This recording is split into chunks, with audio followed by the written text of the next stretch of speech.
देखिए, कुंभ 2025 जो कि प्रयागराज उत्तर प्रदेश में चल रहा था वो फिलहाल समाप्त हो चुका है और सरकार के ऑफिशियल डेटा के हिसाब से माने तो इसमें 50 करोड़ से भी ज्यादा श्रद्धालु आ चुके हैं यहाँ पे जो स्नान कर चुके हैं। और इसकी वजह से काफी ज्यादा प्रशंसा योगी सरकार की, मोदी सरकार की गई कि इतने सारे लोगों को लोगों ने मैनेज कर लिया और काफी कम दिक्कतें लोगों को हुई। हालांकि इस प्रशंसा के साथ उनकी आलोचना भी बहुत हुई। सबसे ज्यादा आलोचना वो स्टैम्पेड के इंसिडेंट की वजह से हुई थी, यहाँ पे कई सारे लोगों ने जान गंवा दी थी और सरकार ने इसको दबाने की कोशिश की थी। इतना नहीं, इससे कई ज्यादा आलोचना रेलवे मिनिस्ट्री की हुई है। देखिए, आपने इस टाइम पे ऐसी कई सारी वीडियोस, ऐसी कई सारी न्यूज देख ली होंगी जहाँ पे आपने ट्रेनों की बहुत ज्यादा बुरी हालत देखी होगी। इतना ही नहीं, दिल्ली स्टेशन पे जो स्टैम्पेड हुआ था जिसमें कई सारे लोग मारे गए थे, जिसमें मेनली मासूम बच्चे, बूढ़े और औरतें ही थे जो कि मारे गए थे वहां पे।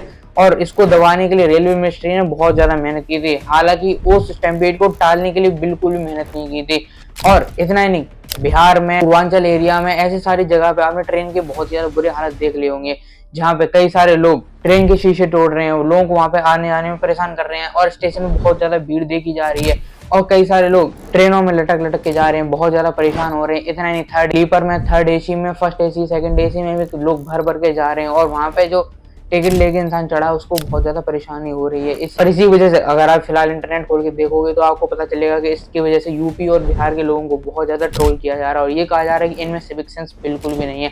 हालांकि ये बात कहीं ना कहीं सच है, क्योंकि जिस गंगा को, जिस जगह को इतना ज्यादा पूजा जाता है वहां पर भी लोग तम्बाकू वगैरह थूक के चले जाते हैं। पहले तो कहते हैं कि हम प्रयागराज अपने पाप धोने के लिए जा रहे हैं, पर वहीं पे और बाकी जो श्रद्धालु जा रहे हैं उनको बहुत ज्यादा परेशान करते हैं। पर आखिर ऐसा क्यों? यहाँ पे मैं बात सिर्फ से महाकुंभ की नहीं कर रहा हूँ। महाकुंभ में जो कुछ भी है उसके पीछे बहुत ही बड़ी पॉलिटिक्स है। इस बार आपने बहुत बार ये सुना होगा कि ये जो कुंभ आया है वो 112 साल बाद आया है, 144 साल बाद आया है। ऐसा आपने र्यूमर सुने होंगे, ऐसी आपने कई सारी बातें बड़े लोगों से, छोटे लोगों से, आसपास के लोगों से सुनी होगी, पर इसके खिलाफ काफी सारे लोगों के बयान आ चुके हैं। इतना नहीं, शंकराचार्य महाराज ने भी खुद ये कहा है कि ऐसा कुछ भी नहीं है कि 144 साल बाद ये आया है, ऐसे कई सारे कुंभ आते रहेंगे। और ये कहा कि ये सारी चीजें जानबूझ के की गई हैं कि जितने ज्यादा लोग हो सके वो आ सके। देखिए, इंसान में एक डर होता है फोमो का, फियर ऑफ मिसिंग आउट, यानी कि अगर किसी के दिमाग में ये भर दिया जाए कि ये 144 साल बाद महाकुंभ आया और ऐसा महाकुंभ फिर अगले 144 साल बाद आएगा, तो हर कोई पैनिक कर जाएगा। हर किसी को लगेगा कि हमारे जीवन में अब ऐसा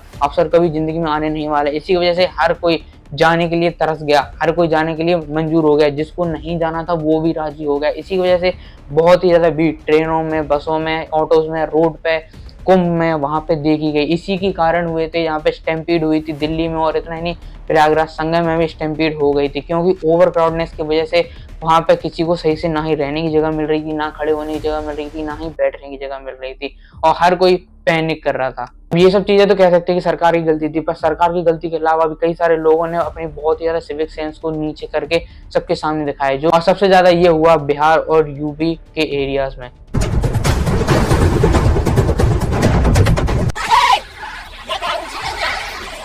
यूपी और बिहार, देखिए हमारे पूरे इंडिया में यूपी और बिहार, झारखंड, वेस्ट बंगाल जैसे जो क्षेत्र है वो बहुत ही ज्यादा पॉल्यूटेड और बहुत ही ज्यादा पॉपुलेटेड एरियाज माने जाते हैं हमारे पूरे देश में।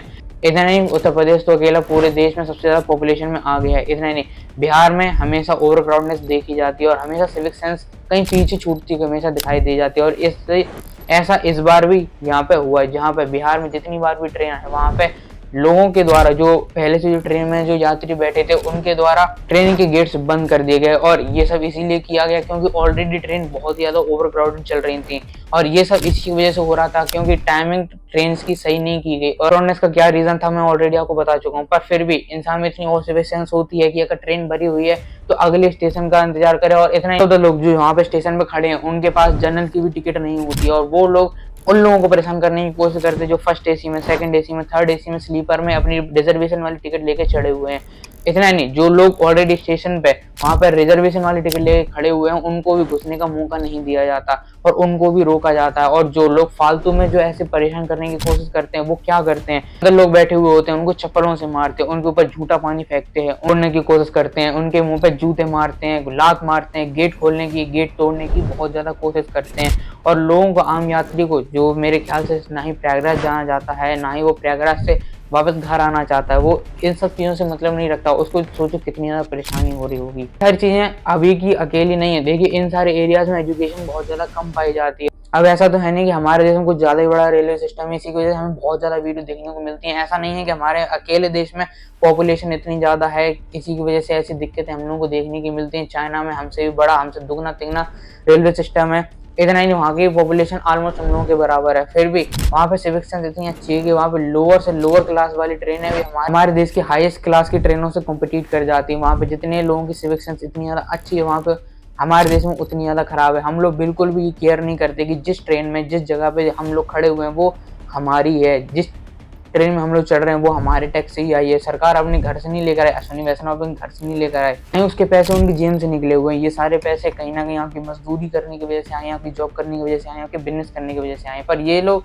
ये चीज़ कभी नहीं सोचते। ये लोग तभी सोचते हैं जब वोट देने जा रहा हो कोई। तो भीड़ बकर तो एक बार मान सकते हैं कि इंसान पैनिक कर जाता है जाने के लिए, उसको दिक्कत होती, टिकट वगैरह की दिक्कत होती है, इसकी वजह से वो पैनिक करके चढ़ने की कोशिश करता है अपने।